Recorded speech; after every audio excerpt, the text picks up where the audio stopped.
Welcome everyone to Lunch with Laurie, where I schedule time with leaders in the industry to hear how they've navigated their career and their perspectives on leadership and what's going on in the world. And the goal is to pique your interest and really challenge your thinking. So today my guest is David Batchelor, who is a much sought after thought leader, consultant, author, guest speaker, and facilitator in the field of organizational performance. Now, David helps organizations and individuals drive really measurable performance improvement. And he's worked with global brands from really every sector almost. Examples are some deep experience in healthcare and pharmaceuticals, to serving as an adjunct faculty at Schulich School of Business, and that's in York University in Toronto. And also an entrepreneur as a founding partner of PerformanceSPARK. So he's had quite the range, and he's currently working as an engagement director at Syntegrity. And that's where David and I are working together right now with member companies of HBA's Gender Parity Collaborative. And we are trying to prioritize what those top issues are that are blocking companies from really achieving the gender equity and parity that they want to. He has a BA in management science from York University and a master's in distributed learning and leadership from Royal University. Hello, David, and welcome to lunch. Hi, Laurie. Nice to meet you or see you again, and thanks for inviting me. It's a pleasure to be here. Oh, it is my pleasure. Since many people will be listening to us at lunchtime, I like to open the conversation with a really critical conversation about what's for lunch. So since you hail from Canada, and our audience will hear that pretty soon with your accent, what is a typical favorite on your lunch menu? Well, contrary to popular belief, we don't all live in igloos and eat polar bear and seals and drink maple syrup from a mug up here in Canada.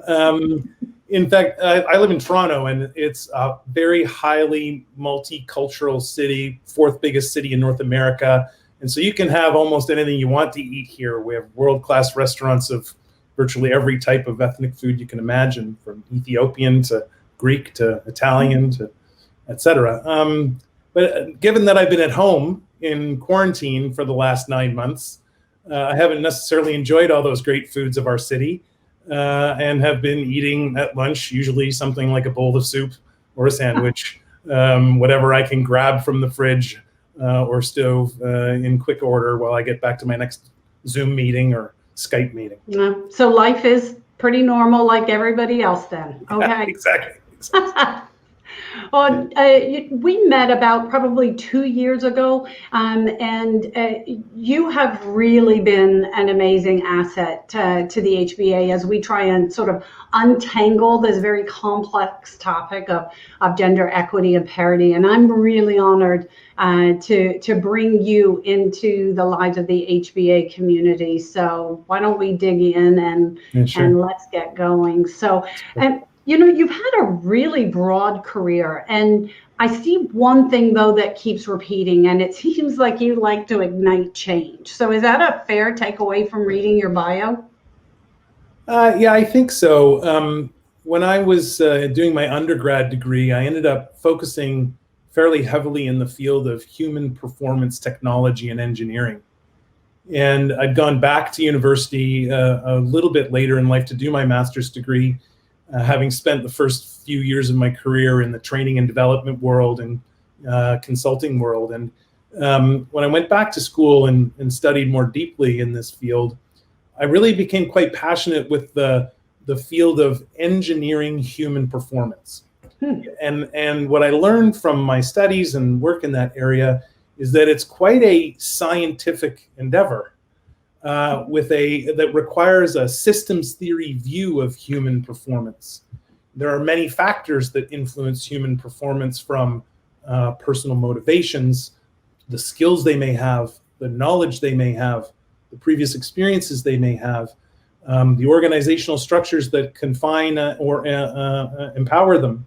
And so it's a very scientific field, and I came to appreciate that, which of course extends also to organizational performance, very systemic, complex, complicated field. And so that really appealed to me and appealed to the more scientific side of my brain, I suppose. And I became quite passionate about it. And so, change management fits into that equation, of course. But I think the bigger thing that excites me is this idea of, engineering performance improvement, whether it's at an organizational or an individual level. And so, that's where my passion really lies. And I love that sort of connection of the science, the individual, the company, that whole systems approach, which is such an important way for us to look at all the issues and that we're dealing with, whatever role we're in. Exactly. So if you weren't doing that and there really were no limits to hold you back, what other career path would you have pursued? I don't think I would have, in hindsight, I don't think I should have chosen any other career path, because I think this current career path tries to take advantage of, my greatest strengths. But over the past, in my youth, I toyed with the ideas of perhaps a career in the military, believe it or not. And if I didn't end up in the path that I'm on now, I probably would have ended up in a field like physics or engineering of some kind. Yeah. Yep, that makes sense. The things are organized, there are laws around them, etc. And so my next question is where I have interacted with you and why I was so really in awe of your skills and why I wanted you to share some of your thinking with our audiences. Many of our listeners, they have attended many of these kind of working sessions where there's a group of people and they need to tackle an issue and they need to come out of that session with innovative recommendations. So, you've got this pressure on you to go in and fix something and be innovative. And sometimes we ourselves have had to facilitate that. So we know how hard that is. And you do that on a daily basis. So because I've had the opportunity to observe you in quite a few of these sessions, and I can easily say you are in the top expert facilitators that I have seen. So I would love to know, as this, learn from a master, what's your mindset when you go in to tackle this? Because usually it's a group of people, most of them you don't even know, and you need to have a really strong control, but you do it with this velvet glove. So what is it you are doing? Well, I go into these things with the lens that it's not my job to fix the challenge for the group or the client. It's their work to do. My job is simply to be an enabler of that, to help them accomplish what they need to accomplish. In most cases, as a facilitator, not a consultant, a facilitator, my job's not there to advise them. My job is there to help them get the most out of their work together. So I think there's two big things that I keep in my mind and I think are embedded in my approach. And one is this intense, an insatiable curiosity, that I'm genuinely curious about the challenges they may be facing, the things that are inhibiting them, the things that could unleash them, what success would look like for them. And so I have no personal bias or agenda. The agenda is to help them get where they need to go. So, and being intensely curious about how organizations work, how individuals work, I think is helpful in that process.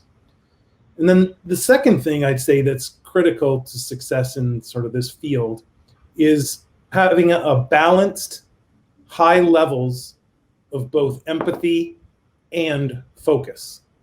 I learned this a long time ago from a mentor as a key to success in leadership and life, let alone facilitation.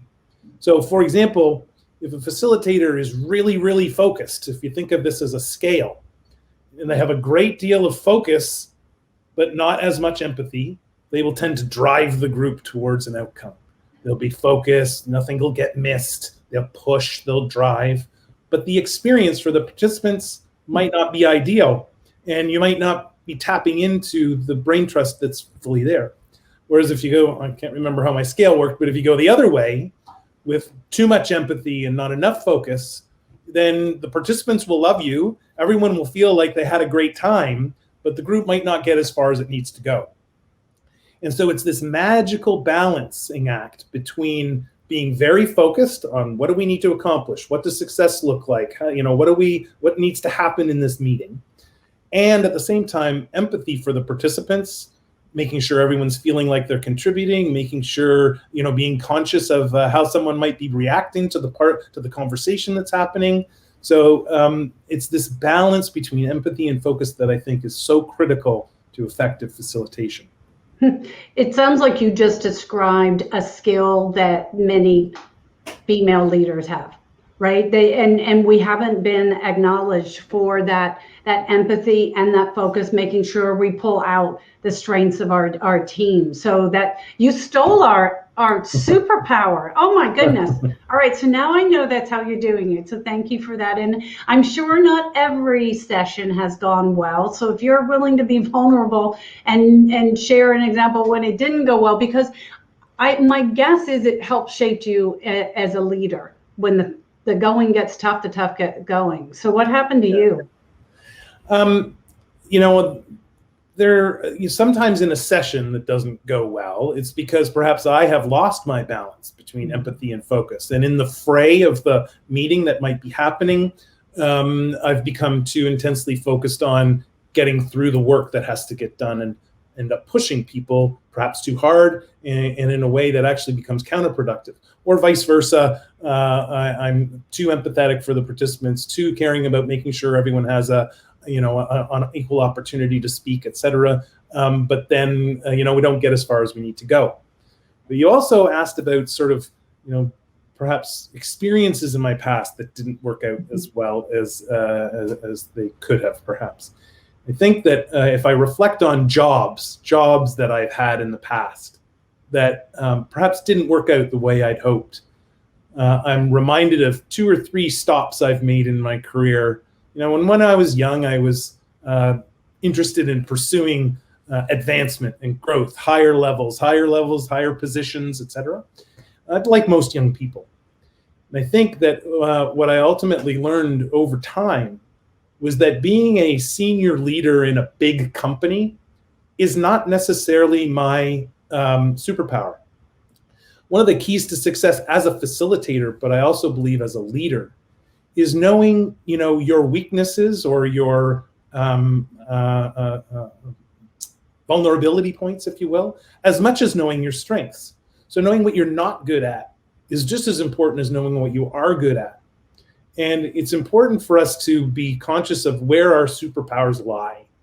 So I think I learned at 2 or 3 stops over the course of my career that, this intuitive pursuit for a higher job title and ultimate responsibility in a big organization wasn't necessarily the thing that was tapping into my superpowers as well as perhaps the path I am on now.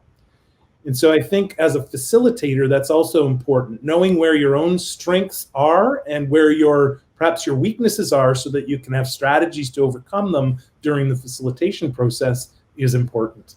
Mm-hmm. And as a good leaders always surround themselves with good people, right? Mm-hmm. So I think that is a manifestation of understanding where your strengths are and making sure you put all the folks around you. So along those lines, have you had mentors that have helped you navigate as you've learned those things about yourself, whether it be, your career and your personal life? And what was the best advice that you ever received? I've had lots of bosses, coaches, and mentors over my career, all of which have contributed something to me. I stand here today only based on all of what they've contributed to who I am today over time. But I think the biggest single category of mentors I've had have been from all of the people whose thought leaders, if you will, whose materials I've read. I've been a voracious reader over my life. Early in my career, I read a book from Vail on learning as a way of being. And that book had a profound impact on me to create this mindset of the fact that we're on a continuous learning journey over life. So whether it was from a boss and a coach that I learned as a mentor, if you will, or from all of the other materials I've read over the years, I think they've all had their own profound impact. Current mentors, if you will, that I look up to are two examples would be David Benjamin and David Komlos, the founders of Syntegrity and the authors of the book Cracking Complexity. And they've helped me in a particular way around looking at the world in a different way when it comes to the things in organizations and for individual performance that are truly complex versus being merely complicated. They've given me an entirely different lens on the world because of being exposed to them.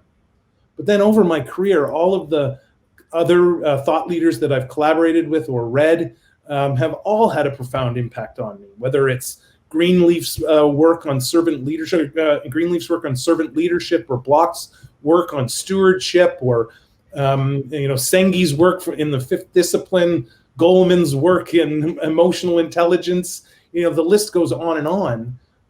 All of them have been mentors to me in some way, versus pointing to one particular coach or mentor or boss that I've had in the past.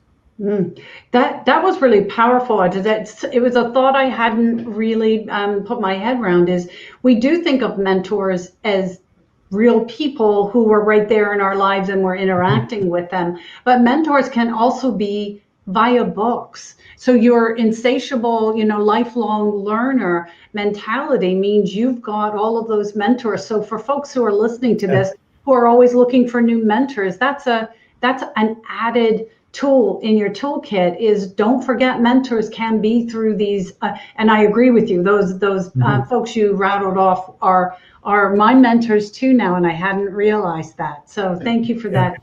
A good way of looking at it. And you were talking about the two Davids, they helped you to look at things about a complex versus just complicated. And what we're working on right now together at HBA is trying to take that very complex issue of gender equity and parity. So I'm wondering, with the work you're doing with us, has that helped you to reflect on your career and how you've walked that path till now? And when were you made aware that there was a gap, a gender gap?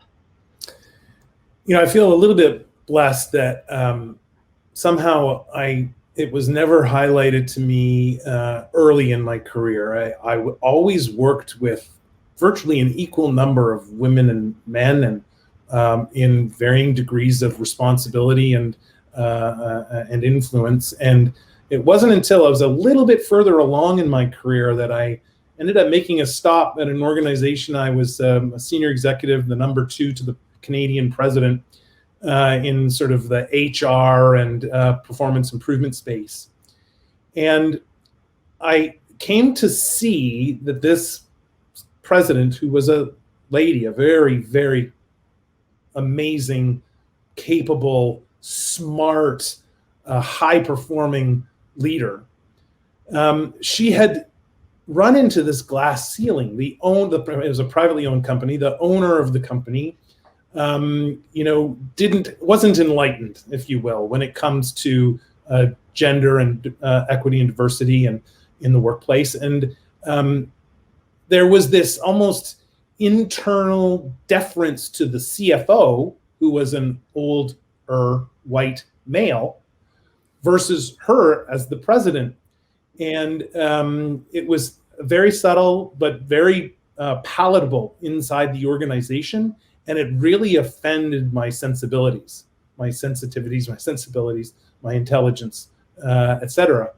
I didn't end up staying as long as I might have originally imagined in that organization because of some of those things.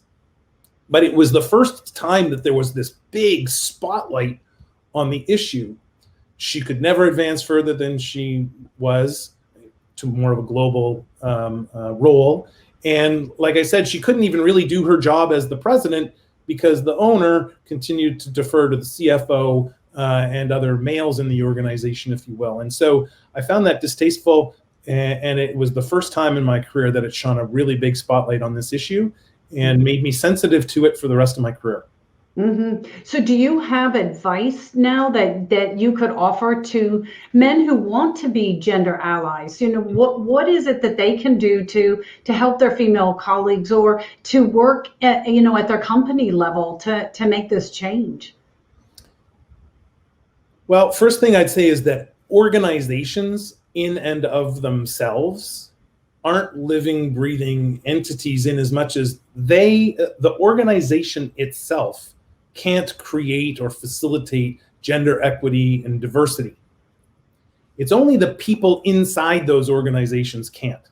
Organizations don't just go on their own, they're run by people.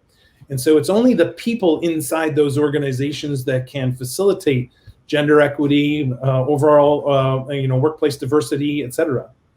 And so the thing I would implore upon either men who want to be allies or others for that matter, it's up to you. It is up to you. We cannot fall into the trap of, deferring to our organizations to make it better. Our company needs to be better at this. Well, no, you, me, everyone needs to be better at this. It's down to the individual level. So if you really want to make a difference in this area, it's up to you to challenge people when they start to assemble teams for projects. Do we have enough women on this team? Do we have enough diversity on this team to represent all of the important perspectives that are relevant? It's up to us to say, hey, why haven't you considered an equal number of men, women, and others for certain job postings? It's up to us. It's up to us as individuals. We can't allow ourselves to fall in the trap of saying our organizations need to be better at this. Wise words. And I have to admit, I'm sure I must have said that on numerous occasions. Like, my organization should whatever. And you're right. Organizations are people. It is the people. It's interesting that we sort of feel like the organization can do something. It's us taking that initiative. So thank you so much for spending your lunch break with me, David. You're really welcome. Thank you for having me. It's been a pleasure. It's been a pleasure. We'll have our soup. Yes. So please join me next month when I'm going to be chatting with a member from the HBA's Gender Parity Collaborative that I mentioned earlier. And we can hear about the impact that you can have. Just like David said, you can have that impact. You can be an internal advocate for your company and to get your company to make something happen. So this has been Lunch with Laurie. I hope that this nourishment has refueled your leadership tank. Until next time, bon appetit.